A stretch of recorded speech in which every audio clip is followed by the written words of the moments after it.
Journalist of the Indian television channel NDTV Uma Shudhir published a video message from 7 Indian citizens on the social network X. The man said that they arrived in Russia in December 2023. The travel agent suggested they visit Belarus. There, they were detained due to lack of visas and handed over to the Russian side. And in the Federation, they were forced to sign documents in Russian without providing a translator.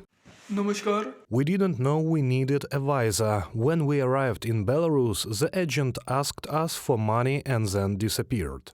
When foreigners realized that they are going to be sent to war against Ukraine, they tried to protest, but they were threatened with 10 years in prison. The Indian media, News 18, reports that Indian citizens underwent military training for 15 days, and then they were sent to combat zones. They are not the first Indian citizens to be tricked by Russian authorities into going to war against Ukraine. On March 6, 2024, the Indian embassy in Moscow reported the death of Indian citizen. In December 2023, he came to Russia to earn money.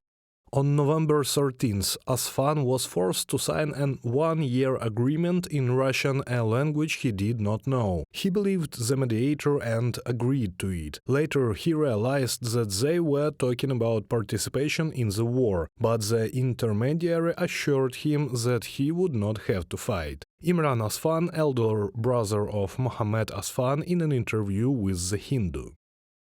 In December 2024, the Indian authorities announced that they are trying to return home at least 20 citizens who ended up in the Russian army. They could have come to Russia not as tourists, but as support staff or assistants. Several Indian citizens were offered work as cleaners in Moscow, but after their arrival they were sent to a military training center. From a publication by the Moscow Times. After the start of the full-scale invasion of Ukraine, the Kremlin developed a scheme to illegally recruit foreign citizens into the Russian army. Most often, they are invited to Russia under the pretext of tourism or earning money. Later, foreigners are detained by security forces. They are forced to sign certain papers. A translator is not provided. The documents turn out to be contracts with the Ministry of Defense. Most often, labor migrants from Central Asian countries fall into this trap. They recruit everywhere. My friend was forced to sign an agreement when he went to the migration center to apply for a residence permit. Soleh, migrant from Tajikistan, from Bloomberg publication.